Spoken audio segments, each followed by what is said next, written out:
Bienvenue à InfoSoir, voici les titres. Depuis le palais royal de Rabat, Sa Majesté le roi Mohammed VI adresse un discours au Parlement à l'occasion de l'ouverture de l'année législative. Sa Majesté le roi souligne que cette 5e année de la législature actuelle s'ouvre dans un contexte marqué par la crise sanitaire et ses conséquences, notamment économiques et sociales. Les parlementaires saluent le discours royal et les annonces faites pour la relance économique et pour la généralisation de la couverture sociale à tous les citoyens.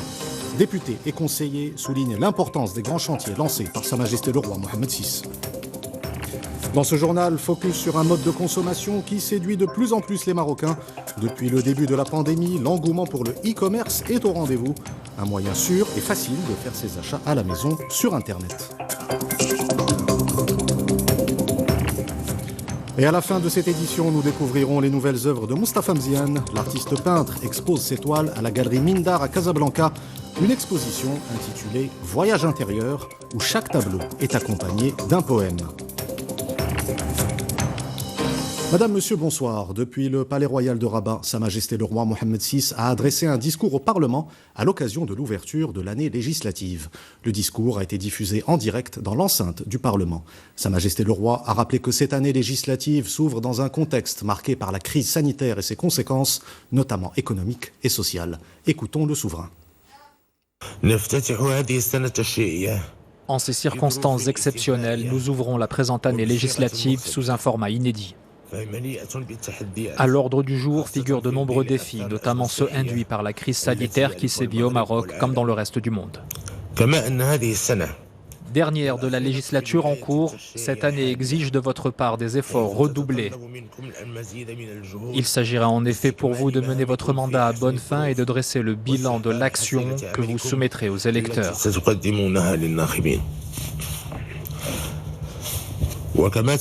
Comme vous le savez, cette crise présente de persistantes conséquences sanitaires, économiques, sociales et psychologiques. Dans ces conditions, pour préserver la santé et la sécurité des citoyens, il est primordial de faire preuve d'une opiniâtre vigilance et d'un engagement résolu en apportant au secteur sanitaire un soutien indéfectible. Il importe d'œuvrer concomitamment à la stimulation de l'activité économique et au renforcement de la protection sociale. Cette crise a révélé un ensemble de dysfonctionnements, de déficits et elle a eu un impact négatif sur l'économie nationale et l'emploi. Pour en parler, nous recevons notre consultant, le politologue Moustapha Shimi. Moustapha Shimi, bonsoir. Bonsoir. Une pandémie mondiale avec d'importantes conséquences économiques et sociales. Cette ouverture de l'année législative a lieu dans un contexte tout à fait exceptionnel. C'est vrai, vous l'avez dit, ce 9 octobre, qui est donc l'ouverture de la session d'automne par Sa Majesté le roi, session d'automne du printemps, est un rendez-vous particulier. C'est parce que ça a un relief qui présente plusieurs traits. Un, c'est la dernière année de la législature élue en 2016. Donc les députés sont en fin de mandat. Deux, c'est le dernier discours Sa Majesté le roi à ce Parlement.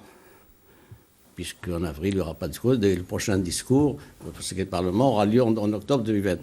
Troisième point, nous vivons une situation tout à fait exceptionnelle qui est la pandémie, son impact sanitaire, social, etc. Donc voilà ces trois facteurs réunis qui expliquent la particularité de ce discours royal qui a, je le répète, un relief particulier.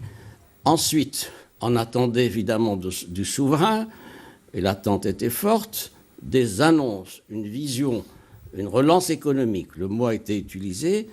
C'est intéressant de relever que cette relance économique est un étage supérieur par rapport aux mesures sectorielles qui ont été prises par le gouvernement, pour ce qui est du tourisme, pour ce qui est d'autres secteurs, des PME, etc. Là, il y a une vision royale qui est globale, qui embrasse tous les secteurs d'activité de la nation, et donc c'est important. C'est une vision royale qui ne sera pas directive. Le plan de relance ne sera pas directif. Il sera fait sur la base contractuelle, le souverain l'a dit, donc en consultation avec les partenaires et les institutionnels. Et pour l'heure, ça a donné des résultats en tout cas, puisqu'il y a 20 000 entreprises qui ont bénéficié de cela pour 26 milliards de dirhams. L'important dans ce discours, entre autres, c'est l'annonce confirmé de la création d'un fonds d'investissement, un fonds d'investissement de 15 milliards de dirhams sur la base du partenariat public-privé. Et c'est important parce que ce fonds d'investissement va avoir un effet levier sur la mobilisation de ressources financières en associant des partenaires marocains et étrangers. Il y a un effet levier qui est connu. Quand il y a une somme X, il y a un effet levier X', etc. Donc c'est important. Justement, nous allons y revenir. Écoutons à présent Sa Majesté le Roi à propos de la relance économique. Dans son discours, Sa Majesté le Roi Mohammed VI a précisé que la relance économique figure en tête des priorités de l'étape actuelle. Le fonds Mohammed VI pour l'investissement sera ainsi créé, un fonds qui sera doté de 15 milliards de dirhams. Écoutons Sa Majesté le Roi. Nous plaçons le plan de relance économique en tête des priorités de l'étape actuelle. De ce fait, ce plan vise à soutenir les secteurs productifs, notamment le tissu des petites et moyennes entreprises. Il a pour objectif de rehausser leur capacité à investir, à créer des emplois et à préserver les sources de revenus.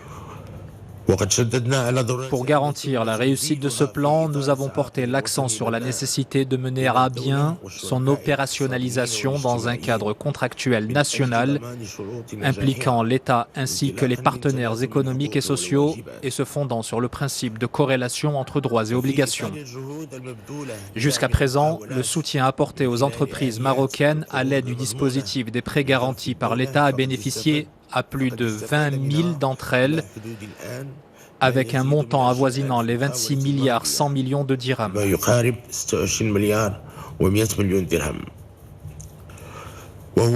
Les entités bénéficiaires de ce soutien ont prouvé leur résilience face à la crise dont elles sont parvenues à atténuer les effets en préservant les emplois. Par conséquent, ces efforts doivent se poursuivre tant de la part du secteur bancaire et de la Caisse centrale de garantie que du côté des entreprises et de leurs associations professionnelles. Le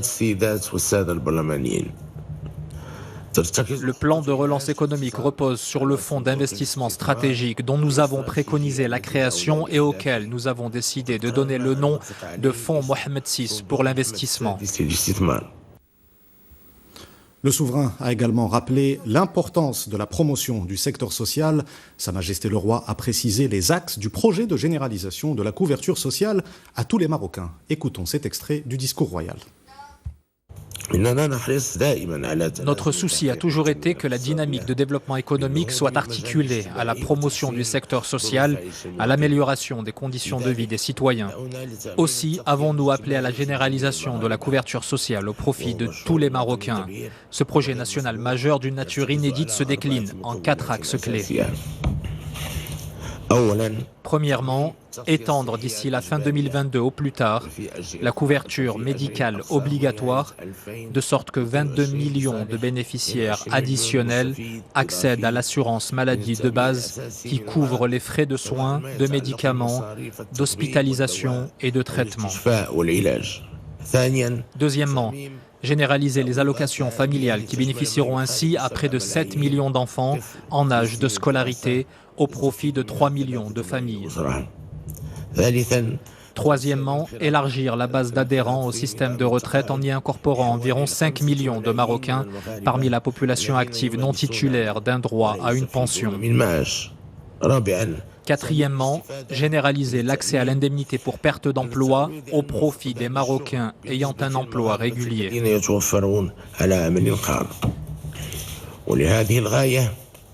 À cette fin, nous appelons à une concertation élargie avec l'ensemble des partenaires et à la mise en place d'un pilotage innovant et efficace de ce projet sociétal dans la perspective de créer un organe unifié chargé de coordonner et de superviser les régimes de protection sociale.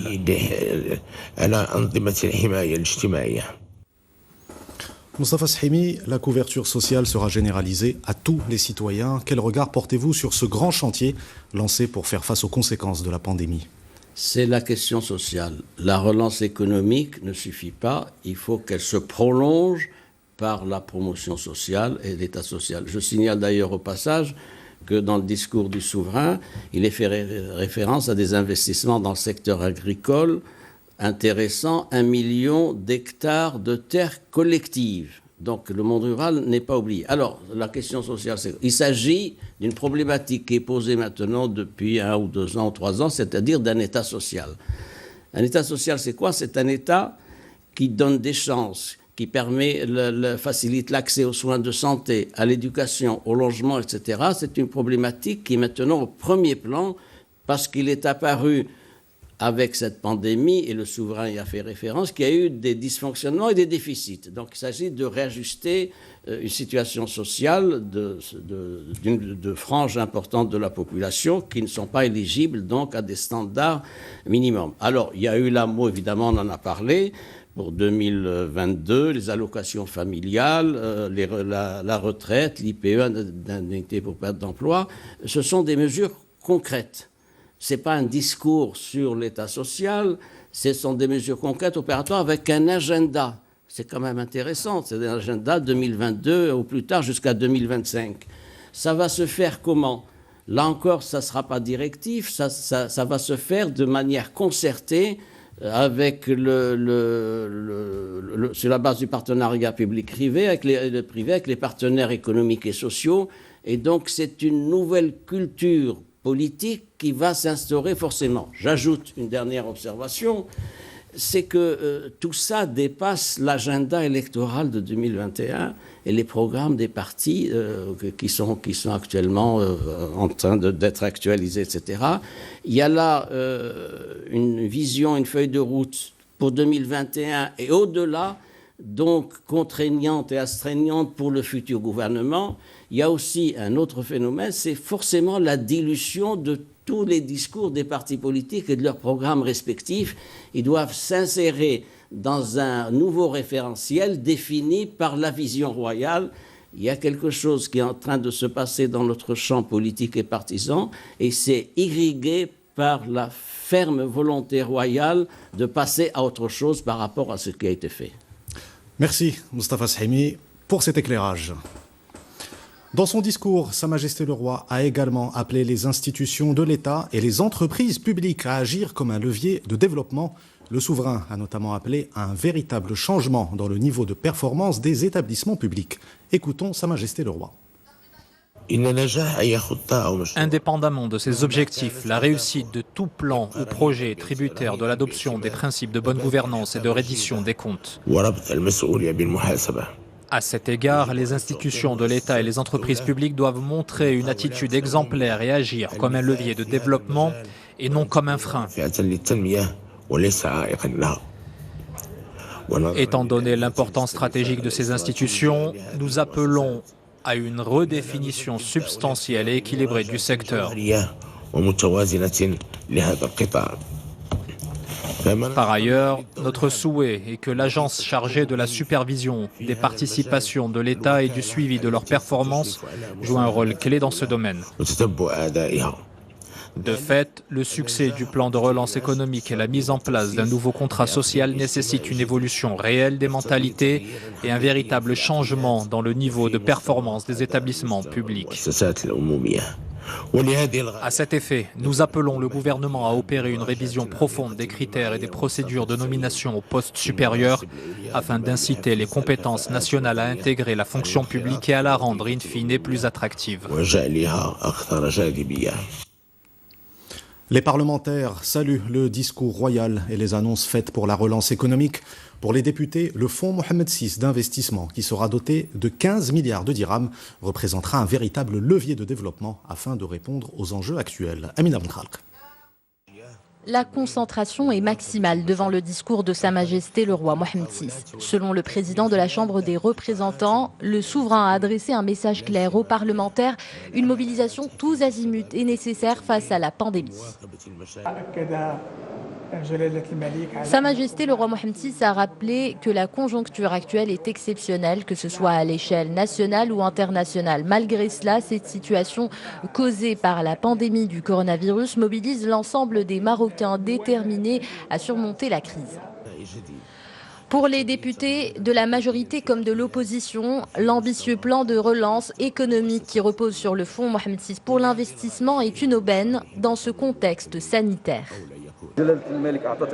Sa Majesté le roi Mohammed VI a donné ses hautes instructions pour le lancement du fonds Mohammed VI pour l'investissement dans un contexte marqué par une crise économique et une crise de l'emploi. Ces sujets doivent désormais mobiliser l'ensemble des institutions. Le souverain a appelé les parlementaires à prendre en main leurs responsabilités et à se mobiliser pour faire face à de nouveaux défis dictés par la pandémie. Ces députés qui entament une année législative sous un format inédit sont conscients de la nécessité de revoir leurs priorités, et ce à la lumière de ce discours royal qui dresse une feuille de route claire pour surmonter l'épreuve du coronavirus. Les membres de la Chambre des conseillers soulignent également l'importance des projets lancés par Sa Majesté le roi Mohammed VI. Parmi les grands chantiers, la généralisation de la couverture sociale à tous les citoyens. Nous retrouvons Amina Ben Khalq. Pour les conseillers, le discours de Sa Majesté le roi Mohammed VI appelle à une prise de conscience générale face à une nouvelle réalité, celle d'une économie nationale frappée de plein fouet par la crise du coronavirus. Sa Majesté le roi Mohammed VI a présenté les grands axes d'une ambitieuse réforme sociale et économique qui tombe à point nommé avec le lancement du fonds Mohammed VI pour l'investissement qui est doté de 15 milliards de dirhams, ce qui permettra d'atténuer les effets de la crise engendrée par le coronavirus. C'est un message sans embâge adressé à l'ensemble des parlementaires qui ont pour mission de relever plusieurs défis socio-économiques, dont la généralisation de la couverture maladie obligatoire et la lutte contre les conséquences économiques de la crise sanitaire. Ce discours est également perçu par les conseillers comme une leçon de solidarité avec d'ambitieux objectifs comme une généralisation de la couverture maladie obligatoire pour 22 millions de bénéficiaires. Sa Majesté le roi Mohammed VI a parlé d'un ambitieux chantier social qui se décline en plusieurs axes comme la couverture maladie obligatoire qui en 2 années seulement ciblera 22 millions de Marocains. Il est également question d'allocations familiales et d'indemnités en cas de perte d'emploi. Le souverain a appelé les parlementaires et le gouvernement à redoubler d'efforts, surtout dans cette conjoncture, pour garantir la réussite des nombreux chantiers en cours, ce qui nous permettra d'aller de l'avant selon cette vision ambitieuse de Sa Majesté le roi Mohammed VI. Pour les parlementaires, ce discours royal appelle l'ensemble de la classe politique à se hisser au niveau de l'étape actuelle, une étape aux défis multiples, parmi lesquels la protection sanitaire des Marocains et la sauvegarde du potentiel économique du pays. Voici ce que l'on pouvait dire ce soir sur l'ouverture de l'année législative marquée par le discours de Sa Majesté le roi Mohammed VI. Place à présent au bilan quotidien du ministère de la Santé sur la situation du coronavirus. 3445 nouveaux cas de Covid-19 ont été enregistrés au cours des dernières 24 heures. Le ministère annonce également 44 nouveaux décès. 2747 guérisons supplémentaires sont recensées. Et le ministre de la Santé, Khalid Aït Talb, a tenu hier à Rabat une réunion dans la perspective de la généralisation du vaccin anti-Covid au Maroc, prévue après l'achèvement des essais cliniques du vaccin et sa mise sur le marché mondial. Je vous propose de l'écouter. Une réunion qui a bien sûr étudié tous les aspects, les contours de la question pour que le facteur surprise ne soit pas bien sûr contraignant ni ne s'impacte pas négativement sur nous. Et sachez que bien sûr ce n'est pas une question très très facile et techniquement parlant il y a un contexte qui est régional et donc les directeurs régionaux sont en même bien sûr d'apporter bien sûr les réponses à certaines solutions et certaines complications techniques que nous pouvons surmonter aujourd'hui. Ça rentre bien sûr dans l'étude de faisabilité de cette campagne de vaccination. Mais aussi, c'était une occasion pour insister sur la vaccination antigrippale, puisque nous sommes à la veille, bien sûr, de la saison de la grippe. Et donc, le vaccin antigrippal, aujourd'hui, devient quand même une nécessité. Et face au coronavirus, la vigilance est renforcée dans les établissements scolaires. Dans les écoles, collèges et lycées, des mesures sont prises pour veiller au respect de la distanciation. Dans certains établissements, de nouvelles règles sont mises en œuvre au moment de la récréation. Exemple à Tanger, dans ce reportage de Sder Benzina et Falid Reitou, le récit de Oussama Al-Bqali. Dès l'arrivée au collège El Fessi à Tanger, les consignes sont claires.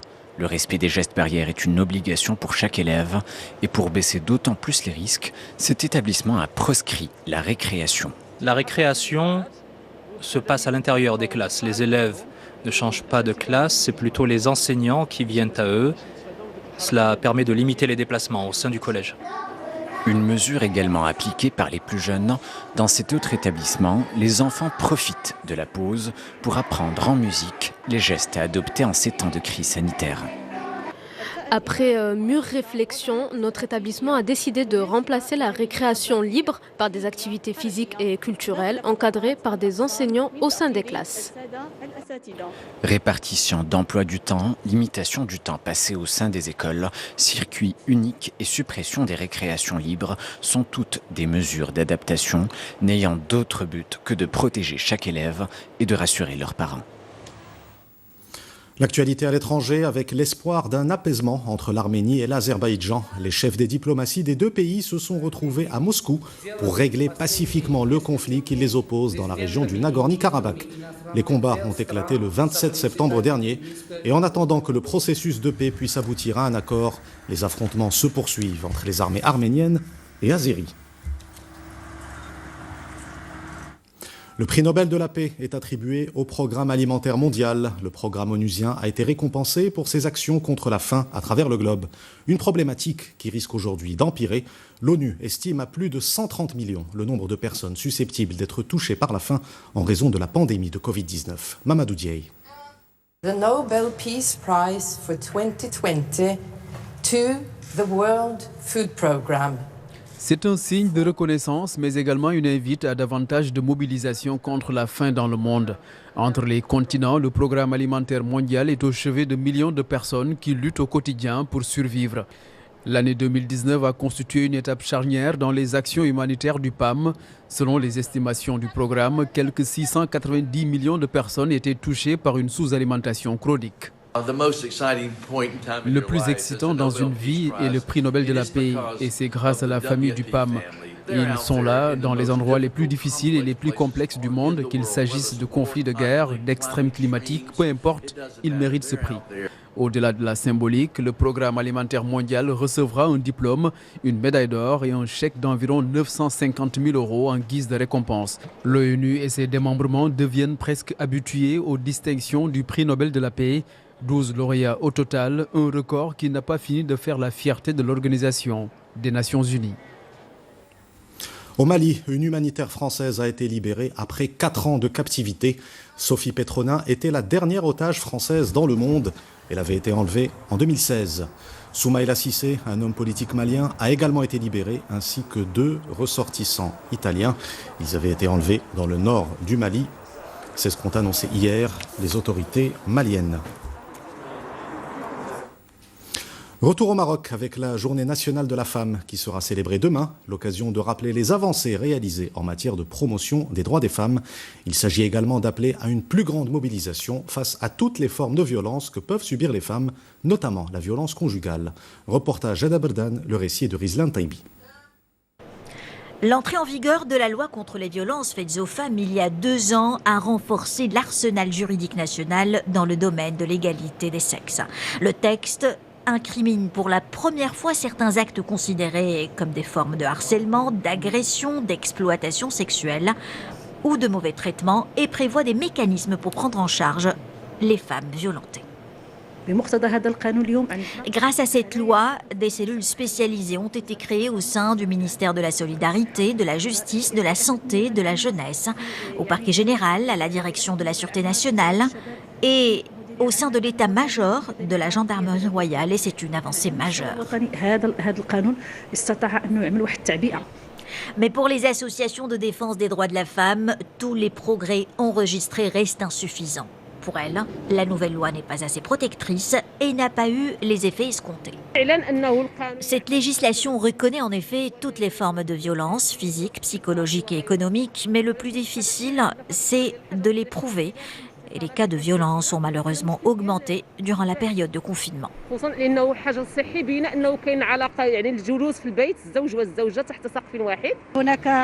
Prouver la violence au sein du foyer conjugal est la véritable pierre d'achoppement pour l'application de cette loi. Les associations déplorent aussi que cette législation n'apporte pas des mesures claires de prévention et la facilitation des procédures de plainte avec une formation appropriée des corps policiers, juridiques, médicales et sociales. Focus à présent sur un mode de consommation qui séduit de plus en plus les Marocains. Depuis le début de la pandémie, l'engouement pour le e-commerce est au rendez-vous. Un moyen sûr et facile de faire ses achats à la maison sur Internet. Reportage Jazia Al-Hammari et Abdel Imad. Jounada fait partie des 62% de Marocaines adeptes du e-commerce. Plus besoin de se rendre en boutique, en un clic, elle peut se faire livrer ses courses et tout ce qui lui plaît. Un gain de temps et d'argent pour cette femme active. Durant cette période de pandémie, je me suis énormément tournée vers le e-commerce. Ça m'a facilité la vie, surtout pour moi qui travaille. Une tendance sur laquelle surfent également des enseignes traditionnelles comme ce géant de l'électroménager. Pendant toute la période du confinement, son chiffre d'affaires a été sauvé par le commerce en ligne. Nous avons constaté une hausse des ventes de l'ordre de 20%. Et les articles qu'on a vendus le plus, principalement des articles de petits électroménagers, notamment tout ce qui est lisseur, tendance à cheveux et cafetière. Des performances qui se sont vérifiées dans différents secteurs au point de permettre au e-commerce d'atteindre des niveaux records à l'issue de ce premier semestre. Le CIMI a parlé donc d'une augmentation pratiquement de 30% durant le premier semestre de 2020 et un montant de 2,9 milliards de dirhams donc de transactions durant le premier semestre 2020, ce qui est extraordinaire.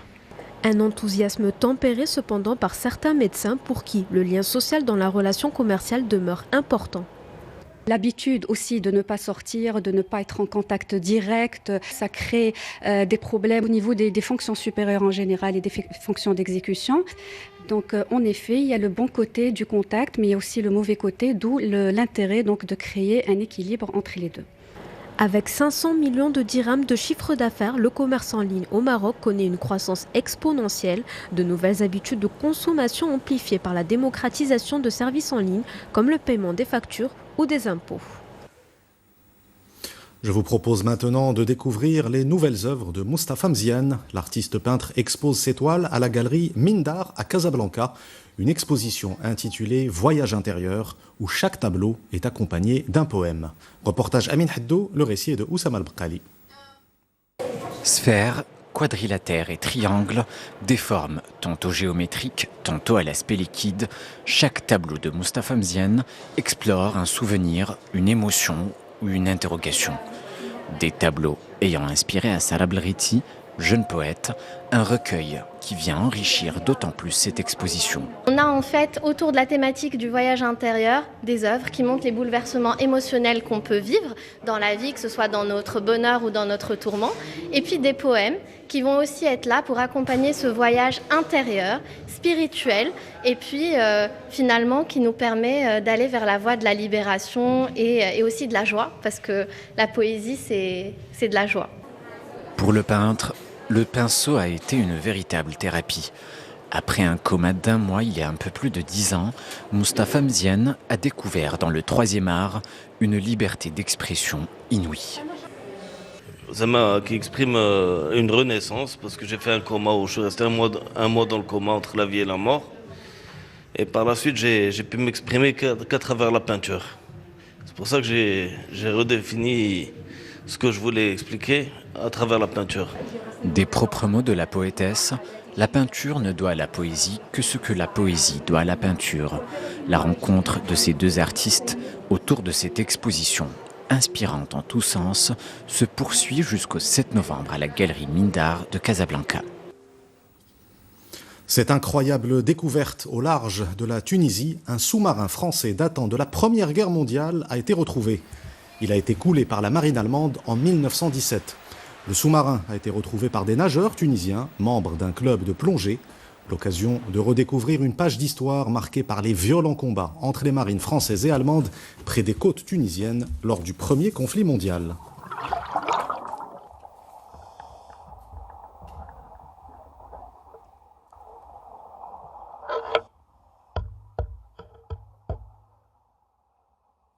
Avant de nous quitter, je vous rappelle l'une des principales informations de cette édition.